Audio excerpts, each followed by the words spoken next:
Hello friends, स्वागत है आप सभी का आपके अपने यूट्यूब चैनल लर्निंग नीट पर। और जैसा कि आपको पता है, डेली सुबह आपकी 10 बजे की क्लास होती है जिसमें हम 3 सब्जेक्ट कवर करते हैं। आपकी तीनों लैंग्वेज हिंदी, संस्कृत और इंग्लिश, जो कि सुपर डेट में कंपलसरी है। आपको तीनों लैंग्वेज वहाँ अटैम्प्ट करनी होती है। और इसकी वेटेज की बात करते हैं तो 40 नंबर का वेटेज आप सबको पता है, जो कि एक बहुत बड़ा पोर्शन है, 150 में से 40। और बाकी की क्लास जो है आपकी 3 सब्जेक्ट की क्लास शाम को 5 बजे चल रही है, तो वो अगर आप अभी तक ज्वाइन नहीं किए तो ज्वाइन उसे कर लीजिएगा।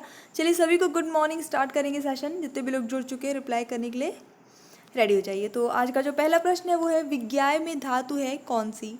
वि, ज्ञा, य या फिर ये सभी?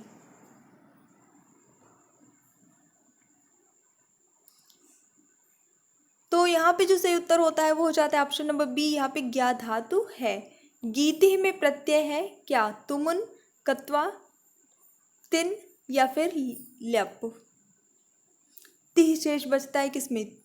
ती। तो आपका ऑप्शन नंबर सी बिल्कुल सही है। गीति में प्रत्यय तिन, इसमें आपका ती शेष बचता है। स्त्रीलिंग शब्द में लगता है, बनाने के लिए लगाया जाता है। ठीक है, और भी इसके कुछ अलग अलग रूल्स भी होते हैं, तो वो एक दिन मैंने और इसका एक और एग्जाम्पल कराया था। मध्यम पुरुष एक वचन से संबंधित है क्या? त्वम, सह, वायाम, अहम। जैसे सह, तो, ते, ये आपका प्रथम पुरुष हो गया है ना। उसके बाद फिर आपका जो है मध्यम पुरुष आता है, जो तुम के लिए, मतलब जो हमारे सामने है उसके लिए बोला जाता है। और जो थर्ड पर्सन यानी कि जो आपका उत्तम पुरुष होता है वो अपने लिए होता है, मैं, है ना। तो जैसे मैंने बोला कि सेकंड पर्सन यानी मध्यम पुरुष जो होता है वो आपका तुम के लिए होता है, तो ये आपका ऑप्शन नंबर ए से हो जाता है, त्वम। वाम देवः किसका पर्याय है? स्वांतः, महादेवः, देवालयः, मुसली?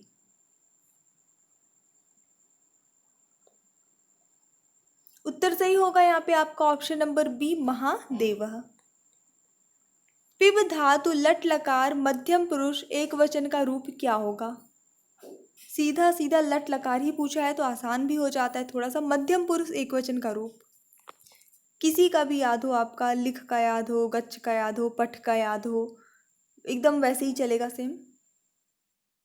तो चलिए देख लेंगे, जो सही उत्तर होता है वो हो जाता है आपका ऑप्शन नंबर सी, पिबसी हो जाएगा, मध्यम पुरुष एक वचन रूप। इनमें कौन विसर्ग संधि है? गुरुपदेश, देवालयः, मार्तंडः, निर्दयः?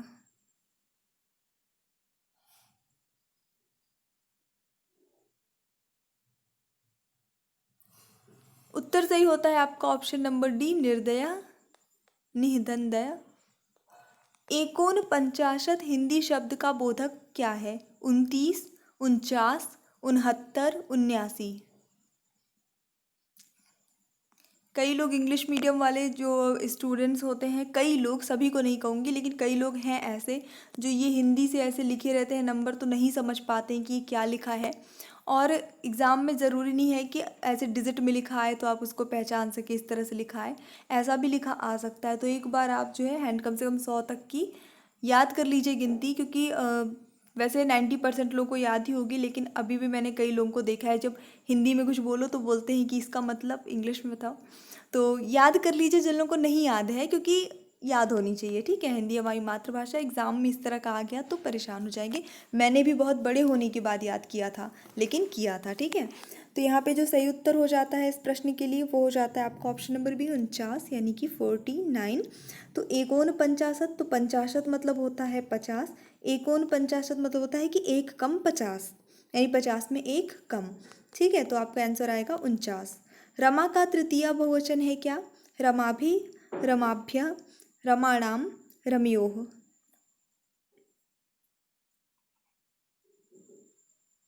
तो सही उत्तर होगा इस प्रश्न के लिए आपका ऑप्शन नंबर ए, जनरली सभी तृतीय बहुवचन आपका रमा जो है वो रमा भी हो जाएगा।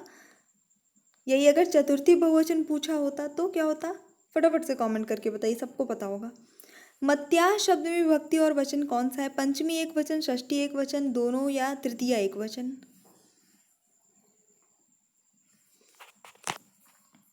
उत्तर सही होगा यहाँ पे आपका ऑप्शन नंबर सी, ए और बी दोनों।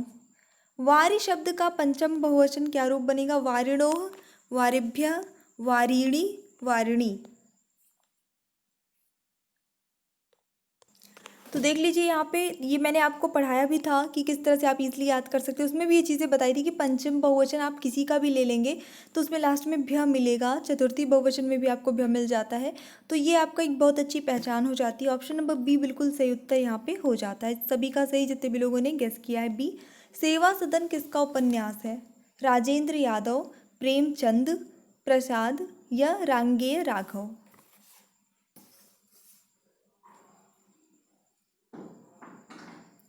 तो सही उत्तर होता है इस प्रश्न के लिए आपका option number B, Munshi Premchand. स्वजाति, इसका विलोम शब्द क्या है? अजाति, कुजाति, सुजाति, विजाति? तो स्वजाति यानी अपने जाति का, और दूसरी जाति का उसको हम कहेंगे विजाति। ऑप्शन नंबर डी यानी जो अपने से भिन्न जाति हो। बड़े न हूजे गुणन बिनु विरद बड़ाई पाए, कहत धतूरे सो कनक गहनो गढ़ो न जाए। यहाँ पे कौन सा अलंकार प्रयुक्त हुआ है ये आपको बताना है। अतिशयोक्ति, प्रतिवस्तुपमा, अर्थांतरन्यास या विरोधाभास?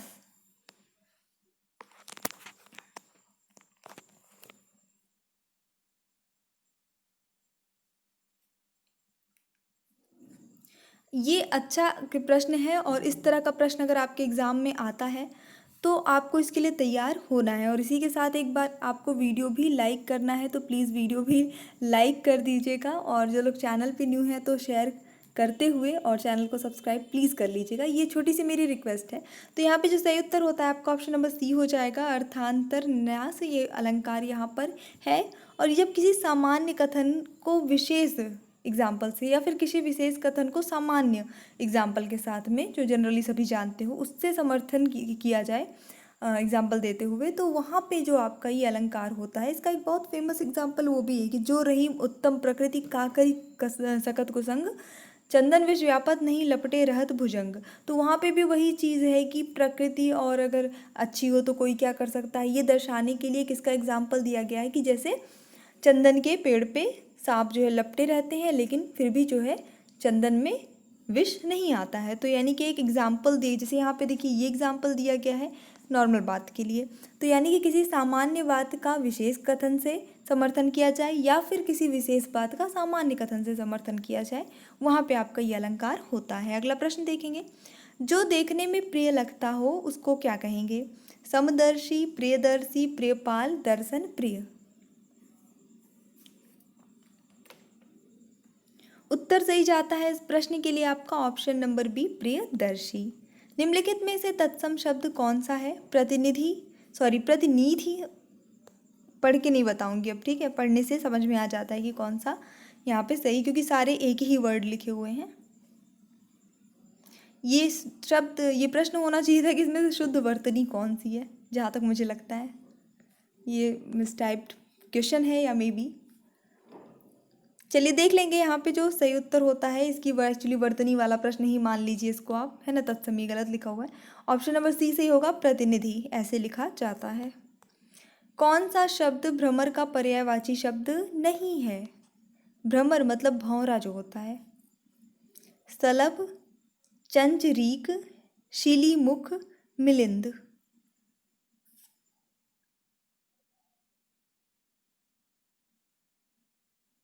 तो चलिए देख लेंगे उत्तर। जो इस प्रश्न के लिए सही होता है वो होता है आपका ऑप्शन नंबर ए, शलभ। ये नहीं है, बाकी सभी जो है भ्रमर के पर्यायवाची शब्द हैं। निम्नलिखित शब्दों में से उपसर्ग पहचानना है, मतलब ऐसा उपसर्ग जो इन तीनों में लगा है। अभ्यास, अभिमुख, अभियान? बिल्कुल आसान है ये तो, बिल्कुल आपका ऑप्शन नंबर यहाँ पे डी सही होता है। अभी द्वित्व का प्रयोग किस शब्द में नहीं हुआ है? सच्चा, कुत्ता, वल्गा, बग्गा? द्वित्व मतलब क्या होता है कि जब एक ही अक्षर, है ना, कोई एक ही अक्षर दो बार प्रयुक्त होते हैं, एक बार आधा और एक बार उसका पूरा, तो उसे द्वित्व कहते हैं। अब तो मैंने पूरा बता ही दिया। तो देखिए यहाँ पे च ऐसे ही प्रयुक्त हुआ, आधा च पूरा च। यहाँ पे त प्रयुक्त हुआ है, यहाँ पे ग प्रयुक्त हुआ है, यहाँ पे लेकिन अलग अलग, ल अलग है, ग अलग है, दोनों अलग अलग अक्षर है, अलग अलग व्यंजन है। तो ये यहाँ पे द्वित्व का प्रयोग नहीं हुआ है, तो ऑप्शन नंबर सी जो है वो सही हो जाता है। आज का तत्सम शब्द क्या होगा? अजह, आजह, अद्य, इदम? सही उत्तर जाता है आपका ऑप्शन नंबर सी, अद्य मतलब आज, टुडे। निर्वेद स्थायी भाव से किस रस की निष्पत्ति होती है? शांत रस, भयानक रस, रौद्र रस या फिर वीर रस? तो ऑप्शन नंबर क्या होगा यहाँ पे? ये स्थायी भाव से भी प्रश्न पूछा जाता है, पिछले यूपी टेट में भी पूछा गया था, आई गेस 2018 में पूछा गया था। तो आप एक बार थोड़ा सा देख लीजिएगा प्रीवियस ईयर के पेपर्स भी सॉल्व करने के पहले। मैं ही करा दूंगी जब थोड़ा सा और एग्जाम नज़दीक आएगा। तो ऑप्शन नंबर ए सही हो जाता है यहाँ पे, शांत रस। ठीक है, चलिए आ जाते हैं इंग्लिश पे। तो कल मैंने जो आपको क्या कराया था कि एडम एंड फ्रेज से क्वेश्चन कराए थे, और ये जो है कमेंट आए थे कि आज ज़्यादा क्वेश्चन गलत हुए हैं। तो देखिए, एडम एंड फ्रेजेस से मैंने पिछले साल भी अलग से इसको मैंने पढ़ाया भी है, बहुत सारे एडम फ्रेजेस को समझाया है, कैसे याद रखना है, ट्रिक्स बताई हैं। सब वीडियोज़ आपको मिलेंगे इंग्लिश ग्रामर की प्लेलिस्ट में। ठीक है, तो प्लीज़ पढ़िए और थोड़ा फोकस करिए। हैंड एंड ग्लव्स, आज भी वही चीज़ इसीलिए मैंने इंक्लूड की है ताकि आप थोड़ी और प्रैक्टिस करिए उस चीज़ की। जो चीज़ नहीं बनती है, गलत होती है, उसकी प्रैक्टिस ज़्यादा करनी है। हैंड एंड ग्लव्स, सिर्फ और सिर्फ आपको इसका अर्थ बताना है, मतलब कौन से सेंस में यूज़ होता है। शाब्दिक अर्थ की बात करें तो हैंड मतलब तो हाथ हो गया, ग्लव मतलब दस्ताने हो गए, पर इसका यूज़ जो है प्रयुक्त किया जाता है किस सेंस में? तो चलिए देख लेंगे यहाँ पे, जो इसका सही आंसर होगा ऑप्शन नंबर सी हो जाएगा, वेरी इंटीमेट। ये इस सेंस में प्रयुक्त होता है, हैंड एंड ग्लव। ठीक है, वेरी इंटीमेट। नेक्स्ट देख लेते हैं, यानी कि कहीं ना कहीं किसी के मतलब जो है बहुत क्लोज होना, क्लोजली किसी को बहुत सीक्रेटली, स्पेशली किसी को बहुत सीक्रेटली जानना, इसके सेंस में ये यूज़ हो जाएगा। A hard nut to crack, a hard nut to crack, शाब्दिक अर्थ की बात करते हैं तो ये हो जाएगा कि कोई नट है, इतना हार्ड है, जैसे अखरोट वगैरह है, उसको तोड़ना बहुत मुश्किल है। शाब्दिक अर्थ तो ये है। सेंस क्या आएगा? A foolish search, a difficult problem, an easy question और एक्सपेंसिव थिंग।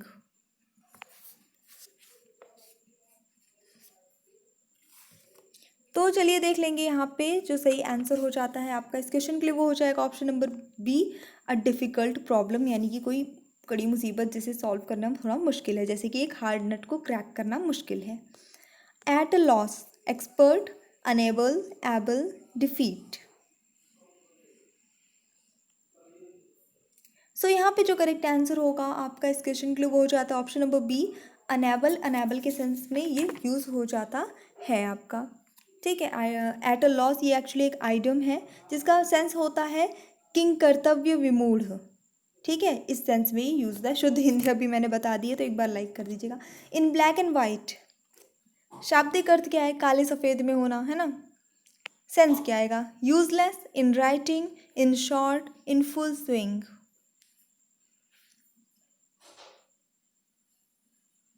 तो इन ब्लैक एंड वाइट का मतलब जो होता है, यहाँ पे जो सही आंसर हो जाएगा वो हो जाता है option number B, in writing, मतलब कोई चीज़ लिखित में होना।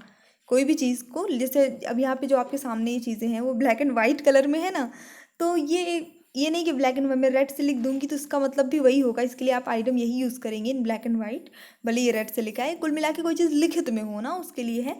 याद रखने के लिए आप ज़रूर ऐसा कर सकते हैं, क्योंकि आपके एग्जाम में जो पेपर आएगा वाइट कलर का पेपर रहेगा, उसमें ब्लैक कलर से लिखा रहेगा। नेक्स्ट देखेंगे, a lame excuse, unsatisfactory explanation, good explanation, useless talk और ill feelings. A lame excuse. तो यहाँ पे जो सही आंसर होता है आपका ऑप्शन नंबर ए हो जाएगा, अनसेटिस्फैक्ट्री एक्सप्लेनेशन, यानी कि कुछ ऐसा एक्सप्लेन करना, यानी कि कुछ भी ऐसे बातें करना, बोलना, बताना, या ऐसा कोई रीज़न देना किसी चीज़ का जो एकदम ऊपर से निकल जाए, जिसका कोई सेंस ना हो, जो कुछ समझ में ना आए, बस वही वाली बात हो जाती है। उसके लिए हम कहते हैं अ लेम एक्सक्यूज़।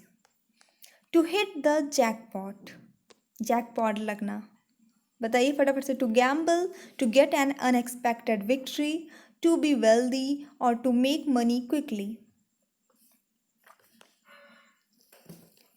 सो चलिए देखेंगे यहाँ पे जो सही आंसर होगा वो हो जाता है टू बी वेल्दी। ठीक है, यानी कि अमीर हो जाना, पैसे वाला हो जाना। ठीक है,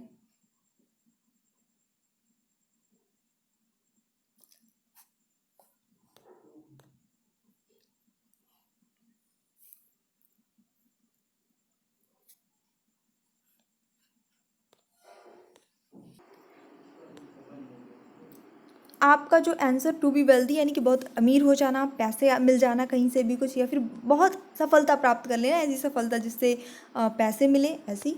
to burn the candle at both ends. अच्छा, कुछ लोगों को ये लग रहा होगा कि इसका आंसर ये होना चाहिए था कि कुछ जो एक्सपेक्टेड ना हो ऐसी सफलता प्राप्त कर लेना, तो ऐसी जीत हासिल कर लेना, तो ठीक है, लेकिन जैकपॉट वर्ड का यूज़ बेसिकली पैसे के लिए ही किया जाता है, यानी कि अमीर ही हो जाना, पैसे आ जाना। इस वजह से यहाँ पे आपका ऑप्शन नंबर सी जो है वो सही जाएगा, to burn the candle at both ends. अब कहने का तो ये सेंस है कि एक मोमबत्ती है, मोमबत्ती को दोनों छोरों से जलाना, ठीक है, शाब्दिक अर्थ तो यही आ गया, लेकिन सेंस क्या होगा? To spend cautiously, to be stingy, to be extravagant और टू सर्वाइव डिफिकल्टी।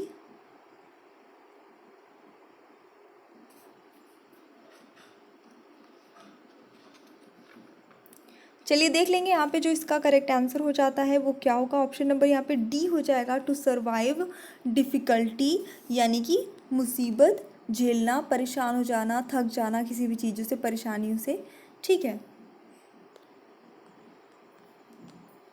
क्योंकि आप जैसे मोमबत्ती अगर दोनों छोर से जलाएंगे, एक कॉमन सेंस में लीजिए, मोमबत्ती दोनों छोर से जलाएंगे तो परेशान हो जाएंगे ना, इधर से भी पिघल रही, उधर से पिघल रही, जल्दी जल्दी ख़त्म हो रही है ना, दोनों साइड से। तो यहाँ पे आपका ऑप्शन नंबर डी सही जाता है। ये मैंने एग्जाम्पल के लिए बोल दिया आपको। स्टेटस क्यो, ओके, स्टेटस क्यो, unchanged position, excellent place, unbreakable statue, sorry, long Q. Q मतलब होती है कतार, पंक्ति, लाइन। सो यहाँ पे जो करेक्ट आंसर हो जाता है आपका 23 के लिए वो हो जाता है option number A, unchanged position, यानी कि जो भी सिचुएशन हो स्थिर हो, जो कि जैसी थी वैसी ही रहेगी और बिल्कुल भी चेंज, बदलाव जिसमें ना हुआ हो, ऐसी पोजीशन, ऐसी सिचुएशन, ठीक है, उसके लिए हम स्टेटस क्यू बोलते हैं। नेक्स्ट देख लेते हैं, bye fair meaning means for fall. By fair means for foul, without using common sense, without difficulty in any way, honest or dishonest, having been instigated। सही आंसर जाएगा यहाँ पे आपका option number C, in any way honest और dishonest, मतलब कि कैसे भी, कोई भी चाहे कैसे भी करो, है ना, छल से, बल से, ईमानदारी से या बेईमानी से, मतलब ये होना चाहिए, मतलब होना चाहिए, वो सेंस है यहाँ पे। To bring to light, to bring to light, किसी चीज़ को रोशनी डालना, किसी चीज़ पे या रोशनी मिलाना। To reveal, to conceal, to provide luminance, to appeal. उत्तर यहाँ पे जो सही हो जाएगा आपका ऑप्शन नंबर ए हो जाएगा, टू रिवील, यानी किसी चीज़ को प्रकट कर देना, जो चीज़ छुपी थी, जो चीज़ लोग नहीं जानते थे, उस पर प्रकाश डालना। प्रकाश डालना इन द सेंस कि ऐसे टॉर्च लेके और उसमें प्रकाश नहीं डालना, बल्कि उसको सबके सामने ले आ देना, तो ये इसका सही आंसर हो जाएगा। सो ये हमारा छोटा सा सेशन था, मुझे पूरी उम्मीद है आपको पसंद आया होगा। अगर पसंद आया तो प्लीज़ लाइक करिए, शेयर करिए, अगर आप चैनल पर न्यू हैं तो सब्सक्राइब करके जाइएगा। So thanks for watching, keep studying and bye bye.